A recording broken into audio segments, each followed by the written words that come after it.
ராமேஸ்வரம் அக்னி தீர்த்த கடற்கரையில் உள்ள பாதாள சாக்கடையில் இருந்து கழிவுநீர் கொப்பளித்து ஓடி அக்னி தீர்த்த கடலில் கலந்து நீராடும் பக்தர்களுக்கு நோய் தொற்று ஏற்படுவதாக பொதுமக்கள் குற்றம் சாட்டியுள்ளனர்.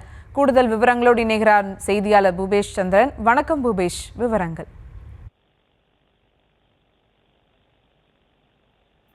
பகுதியில் அமைந்திருக்கக்கூடிய அக்னி தீர்த்த கடற்கரை என்பது மிகவும் பிரசித்தி பெற்ற சுற்றுலா தலமாக இருந்து வருகிறது. இங்கு நாடு முழுவதும் இருந்து பல்லாயிரக்கணக்கான மக்கள் நாள்தோறும் வந்து இங்க இருக்கக்கூடிய அக்னி தீர்த்த கடற்கரையில் புனித நீராடி அதே போல ராமநாத சுவாமி பர்வதவர்தினி அம்பாளை வழிபாடு செய்வது என்பது வாடிக்கையாக இருந்து வருகிறது. அந்த சூழலில் ராமேஸ்வரம் அக்னி தீர்த்த கடற்கரையில் அந்த அருகாமையில் இருக்கக்கூடிய தனியாருக்கு சொந்தமான லாட்ஜ்களிலிருந்து வெளியேற்றக்கூடிய கழிவு நீர் அடிக்கடி கலப்பதும் இதனால் அந்த பக்தர்கள் முகம் சுளிக்கும் விதமாக இருப்பதாக தொடர்ச்சியாக குற்றச்சாட்டானது இருந்து வருகிறது.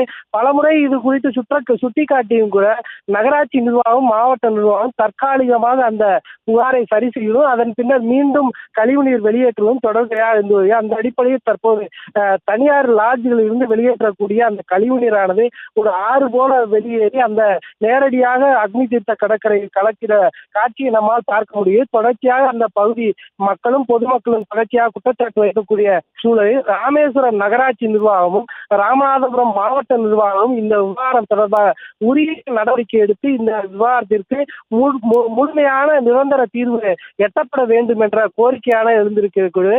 மிகவும் பிரசித்தி பெற்ற ராமேஸ்வரம் ராமநாத சுவாமி கோயில் முன்பாக அமைந்திருக்கக்கூடிய அக்னி தீர்த்த கடற்கரையில் தொடர்ந்து இந்த கழிவு நீர் கலப்பதை தடுப்பதற்கு உரிய நடவடிக்கை எடுக்க வேண்டும் என்பதே அனைவருடைய எதிர்பார்ப்பாக உள்ளது.